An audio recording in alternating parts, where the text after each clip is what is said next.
Hello there everyone, my name is Zacatech12 and welcome to the CIS ground battles.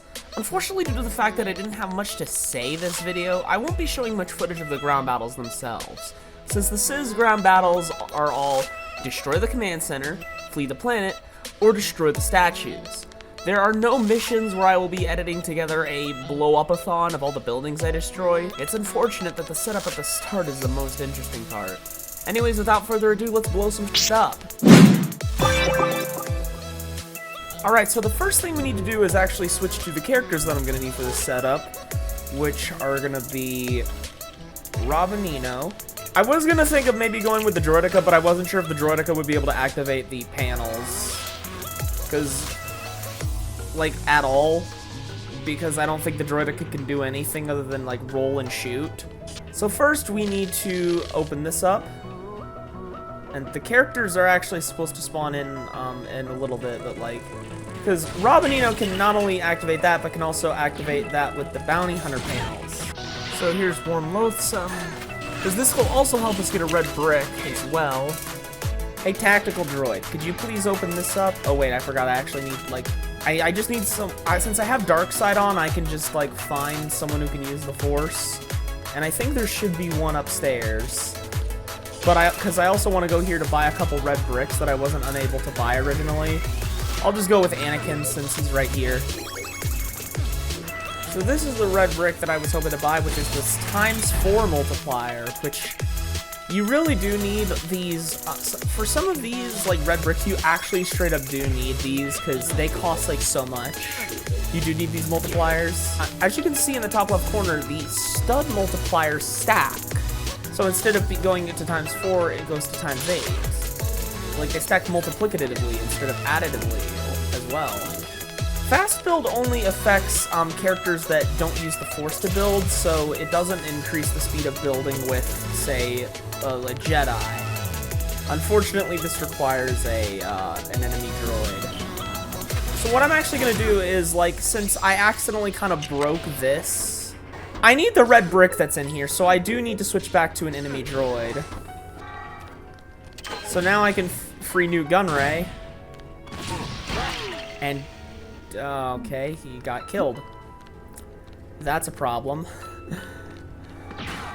I still think I may need to come back to after, like, doing a ground battle to be able to do this, because pulling all of these, like, valves unlocks a red brick, so I can't just, like, do it later.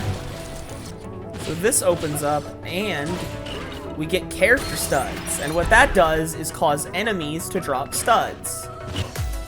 So now I'm going to be heading over to the Separatist ship, but for a specific red brick that I need a clone trooper. There's also one space mission I forgot to do, and that one is Malastare. So I'm actually just going to buy a bunch of ships so that I can get that done with. So now I'm running low on studs, but thankfully the space mission can probably just get me some extra. Turns out you actually needed this ship because this is the only Separatist ship with torpedoes. And rapid fire was just a little bait and switch, I guess. Alright, so this is the red brick that I was trying to get. I don't think I'm going to be able to afford it, though. This one's invincibility, and I need 1,000,000 studs. So unfortunately, you actually can't buy any of the Separatist vehicles until you've unlocked the ground battle. I guess that's why they made the pirates neutral, so that you could, you know, actually unlock Separatist ground battles. Alright, so I decided to go with this one because it'll allow me to unlock Asajj Ventress for free. And I need it. See, look. Now the Republic has silver barracks. And this is another one where you actually are unable to, you're unable to actually build anything. So I'm mostly just going to be ignoring the gold building since that requires you to command troops with the tactical droid. And that's just tedious. I just realized that since there's a gold ray shield protecting the command center, I actually am going to have to command troops to destroy it, which is a problem. And I don't think there are any RX-200 tanks in this level. Oh, I find it weird how the geometry of the ground covers up the blue circle that this base is encased in. And this happens on the PC version, too. This isn't just on the 360 version.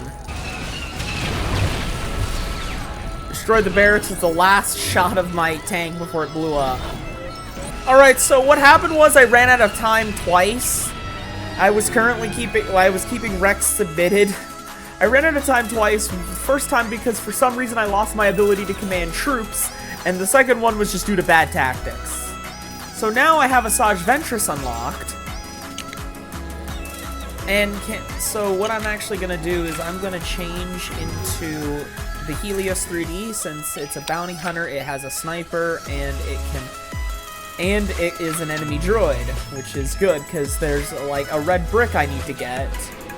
And I need to finish the setup that I was trying to do but failed miserably because I accidentally unloaded and killed some of the characters I needed to buy.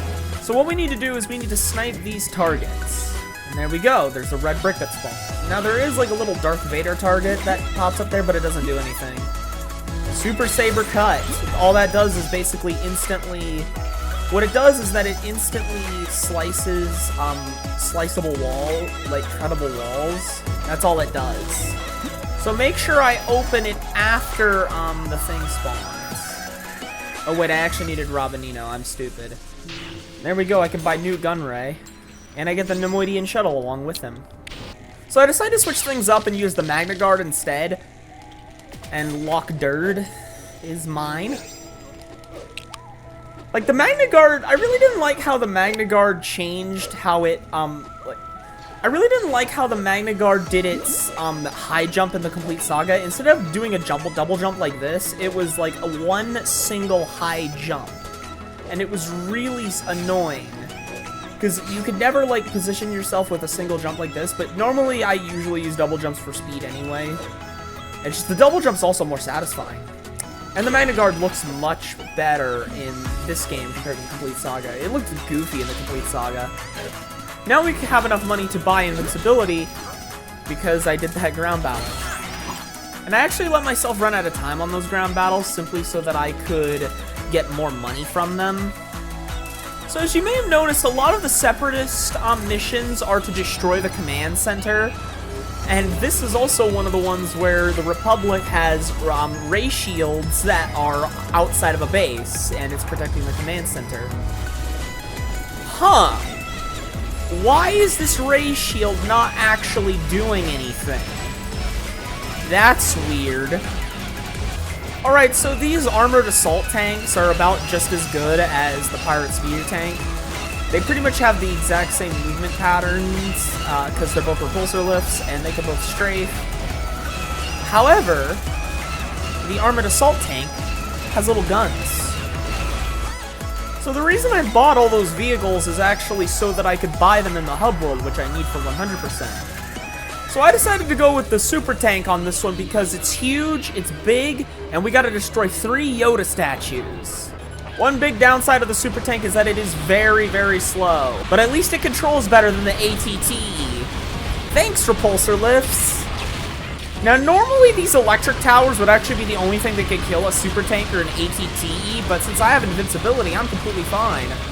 Alright, the silver statue, let's blow this up. Alright, the normal statue, this can also be blown up. Alright, and this last statue is gonna get melted.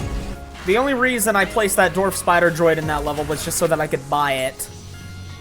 So I went back with the pirate speeder tank again for this because it's just much faster. It's nowhere near as slow as the super tank. I guess that's why they call it a speeder tank. Okay, that staff is spawning a lot of studs over there. Alright, we need to blow up this statue, and unfortunately we actually do need to get a gold, like, destroying thing because the silver statue's protected by a gold ray shield. As you can see by the map, I'm kind of just rushing to the end and destroying any buildings I happen to come across along the way. Because I'm trying to get this done in a roughly timely manner for myself. Now all we need to do is blow up this silver statue and we're good. So as you can see on Quell, we actually do get a super battle droid, which is fun. So I'm actually going to be saving this base over here for last because the gold statue's over here. I was standing there for like half a second thinking, like, why did the lever not pull? But then I remembered, oh, the super battle droid can't pull levers. Statue number 1, statue number 2, And statue number 3. That was easy. Alright, another one where you have to destroy the command center. As you can probably tell, this is like a common theme in Separatist ground battles, as well as destroying statues. Good thing I have invincibility for dealing with these, like, electric towers. So yeah, the tactical droid kind of got stuck by the electric towers and couldn't get past. I feel like the one mission type that's evenly split between the two sides is getting an escape pod. Because I feel like there's a good chunk of missions in the Republic side where you have to get an escape pod, and a good chunk on the Separatist side where you have to get an escape pod. But the Republic has a lot more of the destroy all the enemy buildings, and the Separatists have a lot more of the destroy statues and command center. It's not like the Republic doesn't have those battles, we just haven't gotten to them yet. Just gotta wait for the countdown, and I win. Alright, another one where you have to flee the planet, and this time we got Grievous and a Magna Guard. I don't know why I'm doing this. I think I'm just talking for the sake of talking, because right now I don't really have much to say. All of this is really self-explanatory, and I don't have much to talk about. Grievous still has this tiny little baby backflip. The lack of anything substantial to say is really starting to kill me. Alright, we're back to another one where we need to destroy the command center, and the command center is blocked by a ton of ray shields. So funny thing is that almost all of the Geonosis levels are well, not almost all of them, it's more like a little less than half of them, because, you know, you got the Battle of Geonosis and Weapons Factory. I was saying that they were like a little less than half of them were ground battle levels, and this is just a ground battle Geonosis level. Alright, so it may not look like it, but I've been doing this for over 2 hours, and most of that time was actually spent on Rugosa with the 2 times I failed. It's obviously not gonna look like it because, you know, editing, but yeah, this is a mission I kind of just skipped through and skipped the entire middle section.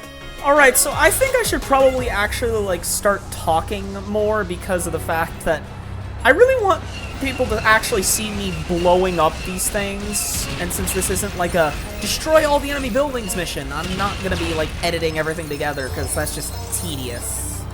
So I kind of like how this level actually still includes, like, the holographic bridge, and instead of, like, in the main level where you have to, like, build those things to, like, put it up so that you can cross it, in the places where it would be, it has these electric towers. The bridge is actually pretty wide. Also, funny thing, now that I have invincibility, the health regeneration seems to be working a lot more consistently. I don't know why. I'm just kind of, like, circling the command centers as I blow them up so that I can get all the silver studs that pop out of them. Alright, so as I mentioned when I was doing the setup earlier in the video, you need to do this so that you actually unlock the ground battles for the Separatists on certain planets. And that was something that genuinely confused me at first, when I first learned about the ground battles and actually 100%ed this game for the first time. There's a similar thing with 2 space missions that I did earlier in the series that also kind of confused me at first, and I had to look it up. There we go, I finally blew up that ray shield. Again, just like the Republic version of this level, this is actually one of the levels where you actually don't get to turn every base that you conquer into your own. Now, this has been happening for the past like while, like, so you know how I started the ground battle inside that lander, inside the place where you buy the vehicles? But watch it where it puts me, because, like, this has been happening every single time, so I didn't actually start this specific ground battle in there. But it puts me right here. I don't know why it does that. I kind of wish they referenced the Battle of Seleucami from Legends and put all of this, like, area into, like, a giant crater, because I think that'd be kind of cool. Seriously, seeing, like, all of this bounded by the walls of a giant crater, I think would actually be really aesthetically pleasing. And I feel like this game could potentially give me some enthusiasm I had about Star Wars back, like I mentioned, like how I was just talking about, like, something from Legends. But I don't really think it's gonna really rekindle me because I don't really have anything to look forward to now that I know what Disney's gonna be doing. After the amount of, like, after the amount of, like, escape pod missions I've been doing, I'm starting to think that the whole balanced thing between the Republic and the Separatists of these types of missions is completely false. So, funny enough, you actually do start right next to the command center, and there's like an entire, like, chain of... There's an entire chain of, like, ray shields that you need to go through to be able to blow up the command center. And like, honestly, like, the fact that they're allowed to do things that you normally can't do in the arcade mode honestly makes for some pretty decent level design when it comes to the ground battle levels. And unfortunately, because of the limited space that you have over here to build anything, because you can't really build anything over here, you actually can't just ignore the left side of the map. You actually have to go over there just to build some buildings to be able to get an OG-9 homing spider droid. You know, funny enough, now that I think about it, one thing I could have potentially done is actually bring a spider droid into the level and use the commando droid's bombs to blow up the silver ray shield. Actually, now that I think about it, I think the health regenning has to specifically do with certain vehicles. Because it always seems to work in a spider droid, but it doesn't work in the speeder tank. That's weird. You know, I've noticed this game seems to repeat a lot of the destructible objects in the environment, like that. That should only belong on Geonosis, because you only see structures like that in movies and TV shows on Geonosis. Granted, I don't know if this... Granted, this is Rishi Moon, which looks nothing... which is completely outside the galaxy, and in between the dwarf galaxy, the Rishi Maze. It's a moon of Camino, I think. I don't remember off the top of my head, considering, you know, I haven't looked into any fun Star Wars stuff in God knows how long. So funny enough, I intentionally threw this pirate speeder tank off a cliff so that it could respawn over here and I could use it to quickly kill the command center. Also, you know what I said about the whole, like, statue thing being much more common for the Separatists? I'm pretty sure it's rare for both of them, because this is like our first statue mission in a while. So I actually did destroy the first statue, I just didn't, like, say anything. I love how this map just has a giant hole in the center. It's really funny. I think this is going to be my first time using a Hailfire droid, because, you know, it's much faster than the super tank.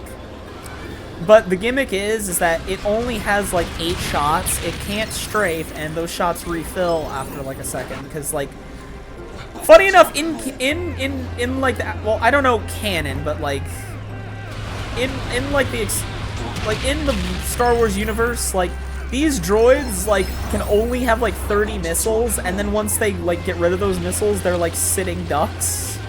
And, like, it wasn't until, like, the end of the Clone Wars where they made a very, very terrible solution to this, where you have, like, these little droids that fly over and give them more missiles, which is...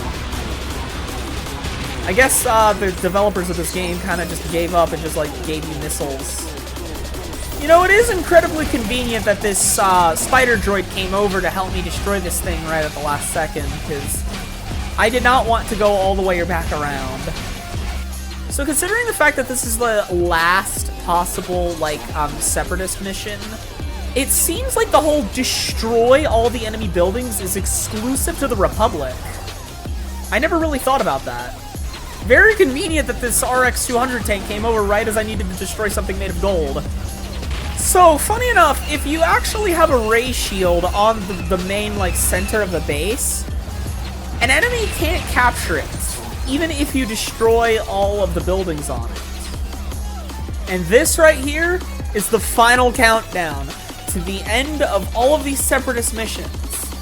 I swear I've done all of them.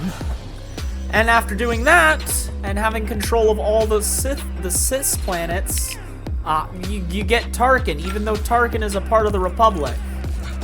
Doesn't make sense, but that's gonna be it for today. My name is Zacatech12, and goodbye, everyone.